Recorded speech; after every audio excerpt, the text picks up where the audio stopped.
Je vais péter le chantier à la dynamite. Tu trouves pas ça dynamique? Ouais, nique les flics. Oh, qu'est-ce que c'est que ça là? Non, stop. Et oui, quand on achète un bien en pierre très ancien, surtout comme celui-là qui a quand même plus de 300 ans, eh ben forcément les murs ils peuvent avoir bougé sous l'effet du vent, sous l'effet des argiles gonflantes, etc. Et on peut avoir des murs qui ont fissuré, ou comme dans mon cas, qui ont bombé. Quand un mur est bombé, cela signifie que l'un des deux parements, au minimum, s'est affaissé et a créé un vide à l'intérieur du mur.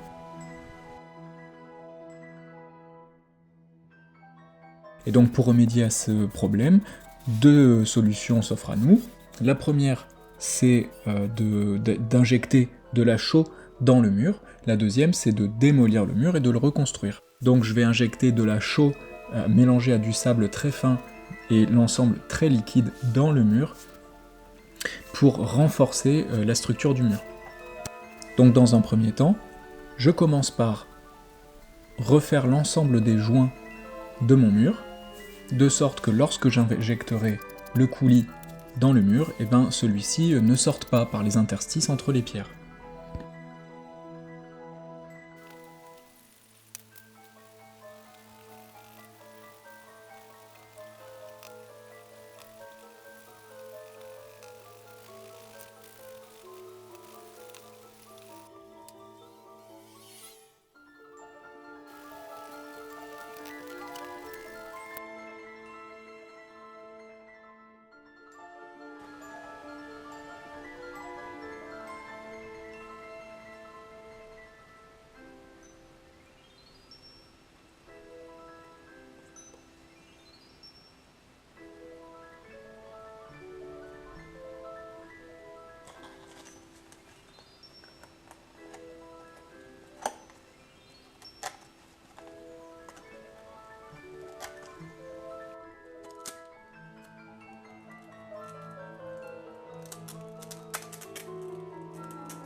La dernière fois, avec Linou, nous avions scellé les corbeaux, donc c'est-à-dire les supports de la muralière.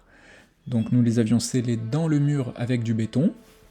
Aujourd'hui, il est temps de maintenir la muralière contre le mur, et pour ça, quoi de mieux qu'une tige filetée scellée également dans le béton avec du scellement chimique.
Une fois le scellement chimique bien dur, il est temps de préparer notre solivage.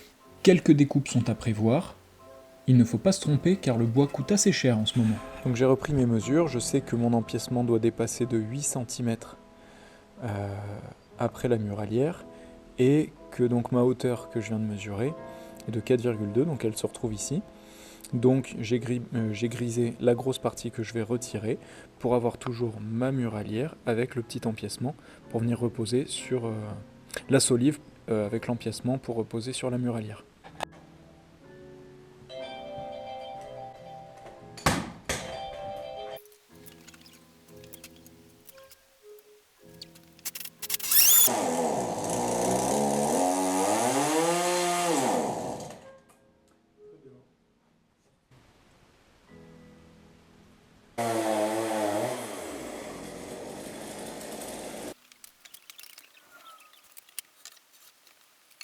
Apparemment, j'ai pas assez coupé.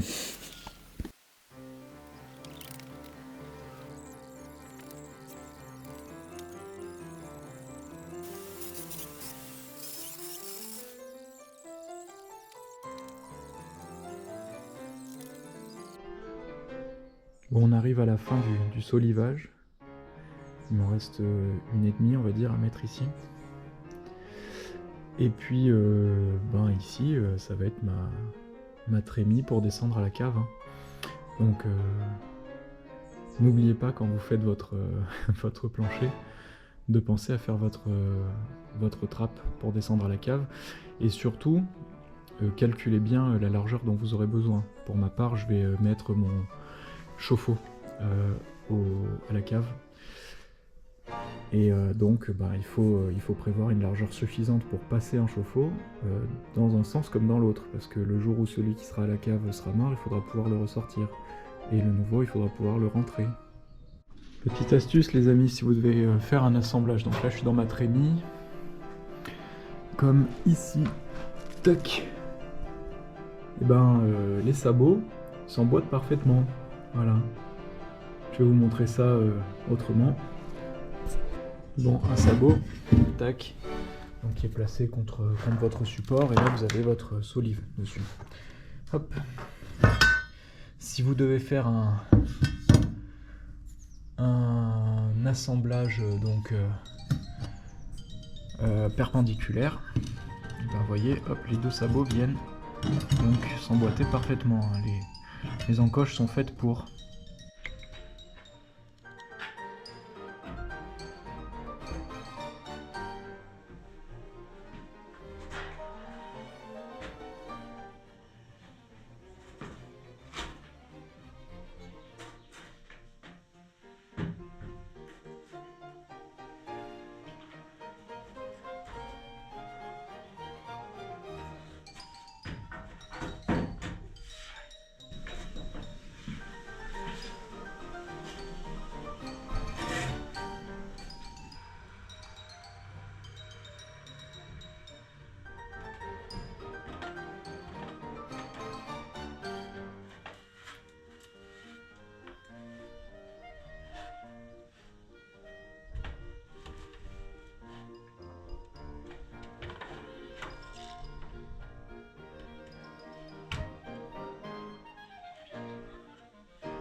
Ma cave est en terre battue, ce qui veut dire que quand j'y descends, je remonte forcément avec de la terre sous les pieds.